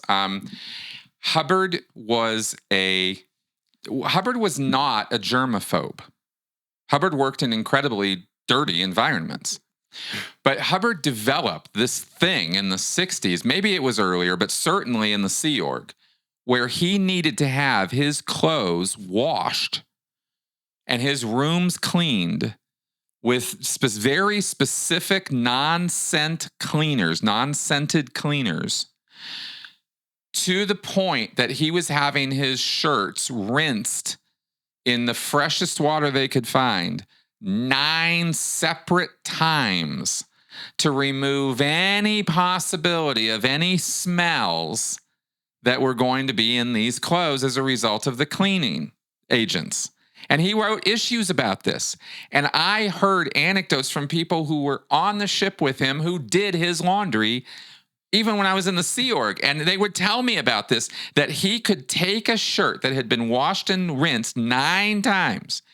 And he could from like about 3 feet away, he could walk into the room, look at the shirt and go, there's there's soap in that thing, or there's scented products in that thing. And he just really went on a tear about scented products. He didn't want anything with smell. And I'm positive this is the reason why, because the people who described this to me were like, there was no smell. And it wasn't that they were contradicting Hubbard. They were like, he was so OT, he could pick up these perceptions of things that we could not. And that's how they dealt with his issues, because they could never acknowledge Hubbard was wrong. So it had to be. And I think there's also an episode where he figures out that the ink is scented or something. Yes. He claims supernatural levels of sense perception, which was just hallucinating smells. Exactly. And here we go. Right? Okay. Sounds as well. There are instances, right? And of course, Hubbard would, regale his students or his fellow Sea Org members with stories all night long about things up in the stars, So who's to say he wasn't seeing things as well? So the next category of seizure symptoms, hallucinatory, are emotional, and they span the spectrum of human emotional states, including attacks of panic or anger, explosions of tears or laughter, and orgasm. Yeah, it's pretty wild. Yeah, there's a full range of stuff that can happen with a person when they're experiencing one of these seizures, and we know about Hubbard's fits of anger and stomping around, and his fits of crying and upsets with people. And we've categorized this or put this under the umbrella of the bipolar disorder or things like that. But this is also another possible explanation of what was going on with the guy. Is he's having a seizure and the emotions are all over the place because he ain't in control of it. Mm-hmm. It's an interesting point. Next, we have physical states such as irregular heartbeats, shortness of breath, dizziness, flushing, and vomiting. Yeah. I assume. Hard to say on that one, right? Hubbard's health was up and down and all over the place.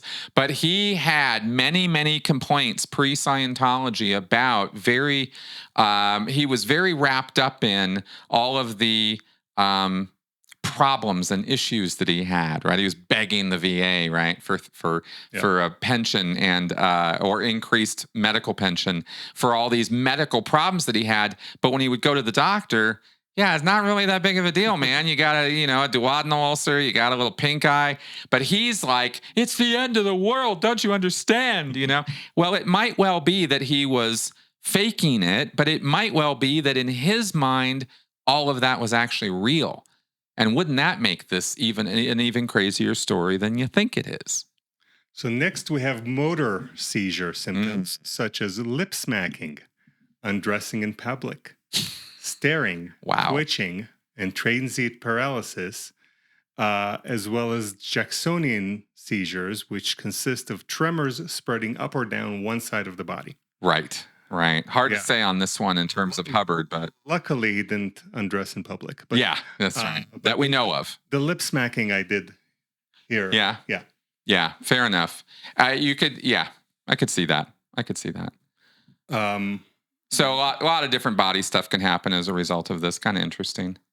Then we have sensory seizure symptoms include pain, the temporary inability to feel pain, and what's called paresthesias, which are bizarre feeling of pins and needles or bugs crawling under the skin. And the sensation that the limb has been lost. Or the Alice in Wonderland symptoms, which object seems to contract or expand, or the person seems to be falling down a hole, or even memories of sensations such as an arm being submerged in icy water. Oh, wow. But also feeling that you're getting bigger and smaller, not just objects. See, this is really interesting because the way where my mind goes with this when we're reading this one is I start thinking to myself, like I was saying earlier with this other point on the aura creation and the weird feelings and sensations that one can just suddenly start experiencing out of nowhere. Yeah. I mean, to the person's experience, they're going along in their life, and then suddenly they feel like Alice in Wonderland. Suddenly, things are getting bigger and smaller. Suddenly, they feel like there's bugs crawling under their skin. Like all these weird things start happening out of nowhere. And if you're in 1950, 1960, I mean, one, this could kind of drive you crazy. And two, you could easily resort to drugs or alcohol or some other thing to cope with or try to deal with this. And Hubbard did both frequently. Yeah. And so again, this is pure conjecture. But all of these things would lend themselves to in if they were occurring in a seizure, right, where it was just with no context. On top of all the other stuff we're talking about, none of these exist in isolation. It could be a bunch of different stuff all at once, right? With these kind of things happening, past life memories easily come to mind. I mean, if you start feeling like your arm is, you have a memory of a sensation of your arm being submerged in icy water, and it hasn't been that you can remember in your life, if you're L. Ron Hubbard, where are you going to put those memories? In a past life. Easy. And it's going to be so real to the person. They will argue you to the ground on the reality of what has happened to them. They are absolutely sure it happened. Certain. They are. And you can't argue with that. You can't reason somebody out of that. You can try, but good luck. And it would make them feel even more convinced. That's right. They're going to double down, right? Yeah. So this is I want to just kind of contextualize all of these physiological things we're talking about fit into what I just said. It's coming out of nowhere, and if it happened to you, maybe now you might say, "Oh, TLE, maybe." Up until you listen to this, would you have honestly assigned any of those things to some brain seizure? Probably not. You got lots of other ways to explain it. And for people who have supernatural beliefs or ideas, well, man's history tells us what people do with that. They immediately assign all this weird stuff to some external source causing it because it can't be from within, you know? Yeah. And the final category, experiential symptoms, and that includes dreamy states, flashbacks, trances, automatisms, déjà and jamais vu. So déjà vu is when you feel inappropriate familiarity, and jamais vu is when you feel inappropriate unfamiliarity. Right. Yes. In other words, if you were sitting here right now, you and I have known each other for years, and I suddenly just had this feeling, just knowing, I just know, wait a minute, I don't know you, but I do, but I don't. I can't. Or you feel like you've never been to this room, even though you've been in this room before. Right. What is this space? I don't understand. Like, it's weird, isn't it? You know? The sense that time is standing still or rushing by, the illusions of a presence, a doppelganger or a double. In other words, somebody else who looks and sounds just like you, and you're sure this thing exists in your vicinity. You can see him, you can hear him, whatever, right? No. I don't think you can see him. Oh, it's just a sense that it exists? It exists. And we'll get to it because we'll just finish this. The feeling of being possessed with body thetans, maybe? See, even all the way back in 1951, Hubbard was writing about entities and that they existed in the body, in the stomach. This was comparable to what many people think of as chakras. The various points in the body where there are separate beings who are living in your body, or it's a symbiotic kind of thing, or there's different interpretations of this concept. But I just wanted to point out to everybody that this was something that started early in Scientology's track. It wasn't just in the 60s with the OT3 Xenu stuff that came into Scientology. It was actually there almost from the beginning. And we have finally so we have the feeling of being possessed and mind-body dissociation or depersonalization, in which the mind seems to separate from the body. There it is, right? Exteriorization. Yes. And we've talked actually on my shows here recently about the entire concept of disassociation and how Scientology auditing can induce that feeling. And, that whole conversation we had, I brought over here it's on that. Dissociation. Dissociation. Not disassociation. Dissociation. Yes. Sorry, I'm putting the A in there. Yeah. It's my reading. I think it's a common thing. Yeah. To do. Now, Hubbard it's a very strange thing to think that you have a doppelganger. Mm-hmm. But I think that it relates to so there's a lot of inappropriate feelings of knowing that come with awe and with temporal lobe epilepsy, that you feel familiarity, you feel certainty, you feel correctness, but also the negatives.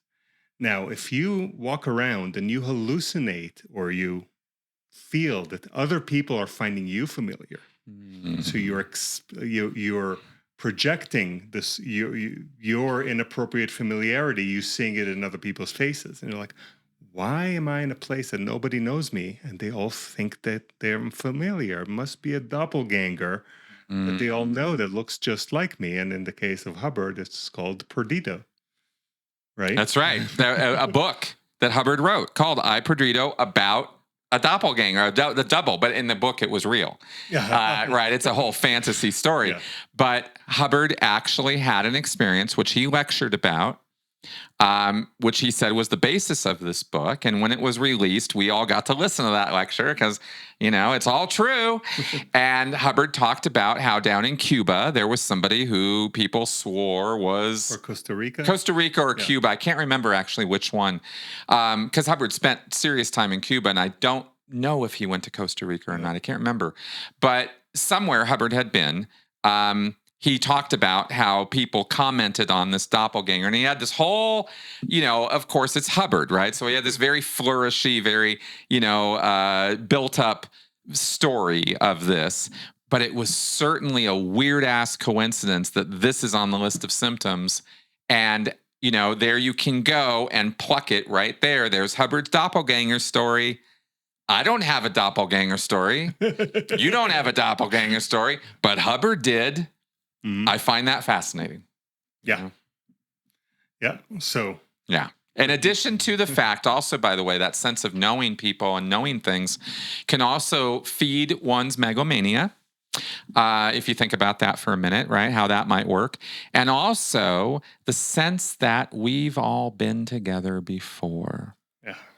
Now, I can't stress that one enough because that's actually core to Hubbard's myth of the Sea Org.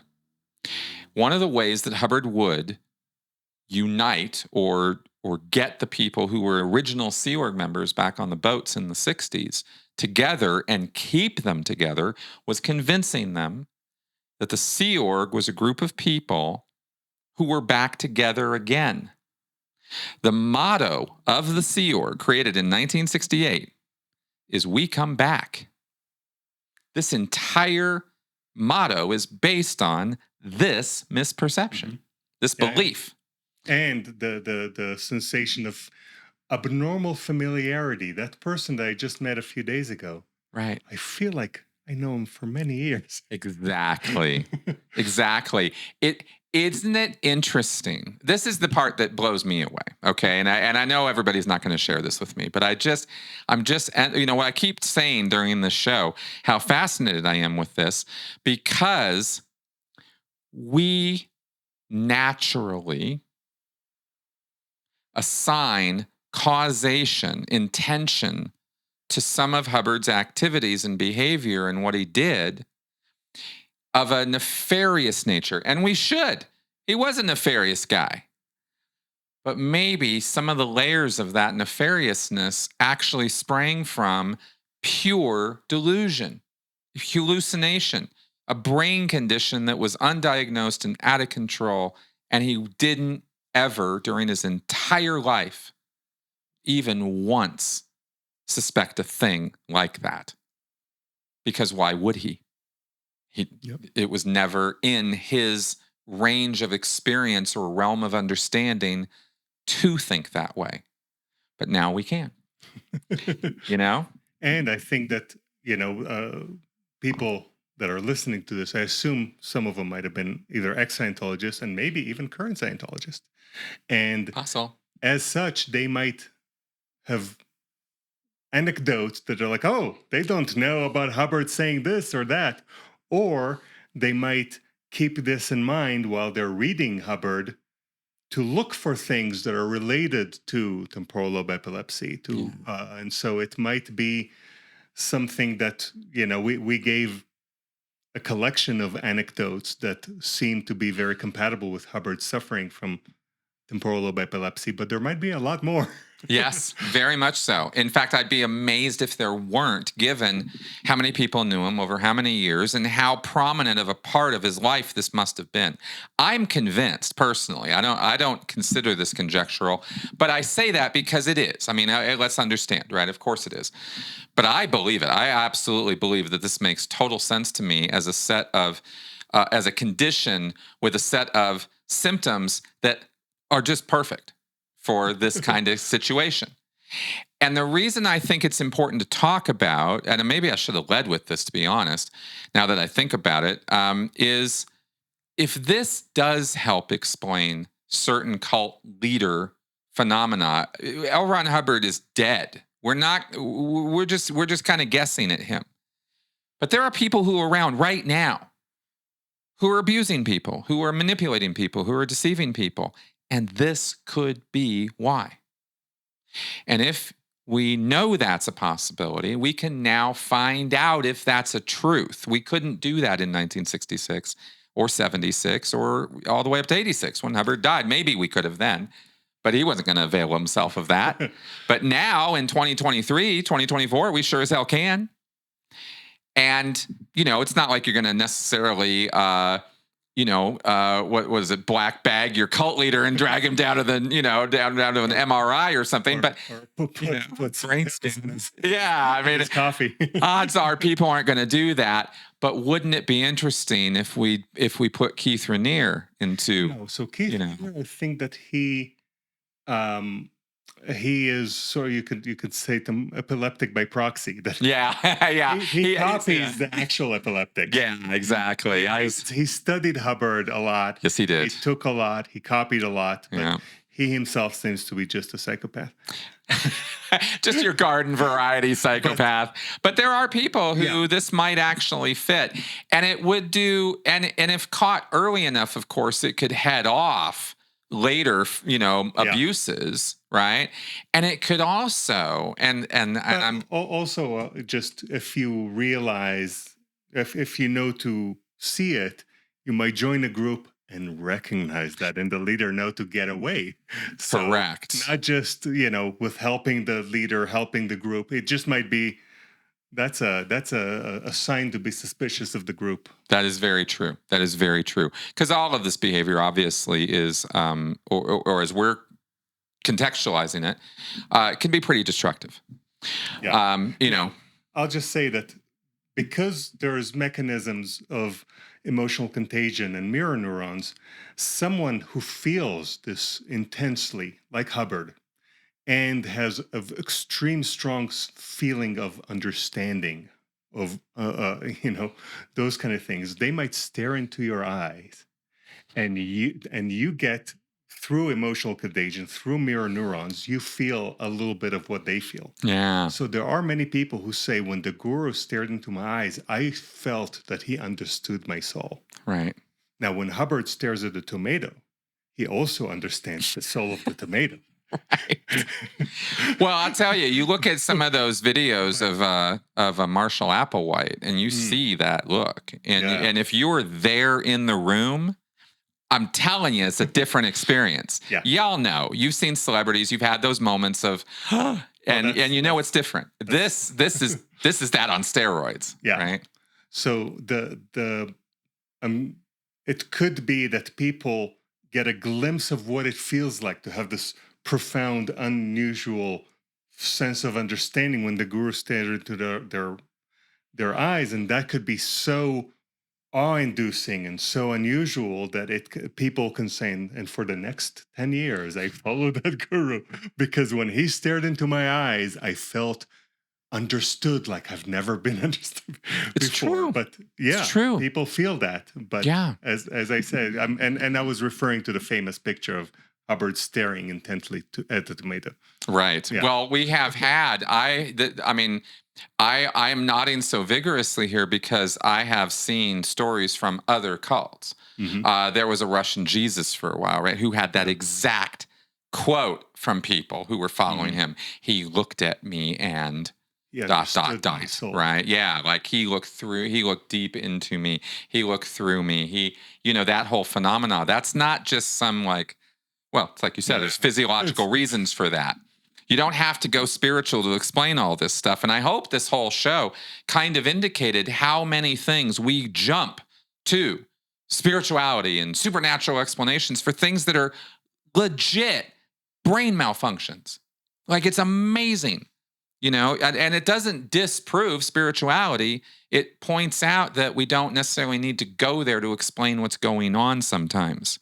And that's a very important point to me to get across to people. So now I've gotten it across. Okay. So let's go ahead and start wrapping up because we've covered a lot of stuff here, just like we did when we first went over this. This is really, really, really interesting stuff. I happen to think that carried off to its full extent, if this is true and if this is diagnosable and if this is manageable, treatable in some fashion, not curable, you can't cure scars on the brain. No, you can, but you can manage surgery. It quite well, right? You can do things. So many times there is brain surgery where the scar is very dirty. It's got a bunch of little things, and they make a very smooth cut around it, take the scar out, but then everything around is smooth, and it is less likely that would cause this chronic. So there is and cures. I mean. There is surgery that people have and benefit greatly from, but there's also drugs. Okay. Yeah. Well, I guess I just imagine a possibility where for some time now, but certainly over this last year, I've been spending some time looking into psychopathy and epiphanal moments. We've talked about some of those, and the change, the neurological change that can come from those moments. But if there's damage and you recognize that damage, and that damage is causing real world attitude shifts, emotion shifts, belief shifts in a person, and they are becoming a cult leader type person because of that euphoria, that sense of mission and purpose and drive. Can any of us could become that? And traumatic head injury could cause this. Any person is susceptible to this. This is not some weirdo moralistic failing on somebody's part. Or encephalitis. A tick can bite you and you get a brain disease that puts a hole in your brain. Wow. Or a blood clot. Exactly. Drinking too much. And we know Hubbard drank like a fucking, Yeah. So my point is that wouldn't it be amazing if you had somebody who was acting like the narcissistic, psychopathic cult leader, and you find out this is going on, and you deal with it, and that's not happening to that person anymore, and they're not that person anymore. They're still going to be the same person. Let's not get too crazy here, right? But they don't have the urges or the desire or the need to victimize people around them in the name of saving them, or right? the extreme emotionality or the paranoia. Yeah. Or the, Exactly. All of that tempered down, we bring the dial down. Yeah. Now, this isn't a universal thing by any stretch, but it appears common enough in the symptomology that it's worth looking into. It's worth exploring further. And it's, this whole world of cults and ex-cults and dealing with cults is not just about, salacious stories of abuse that we can titter at. It's about people's lives being negatively changed for the worse for the rest of their lives. And I want to do something to prevent that from happening. And that's why this excites me. So, because I'm always looking for directions of how do we ease this problem? Well, as a society, we have to understand it first. And we got to get past the moral foundations of this and the moral arguments of it. Yeah, they're all valid. But we tend to crucify people as a result of those judgments.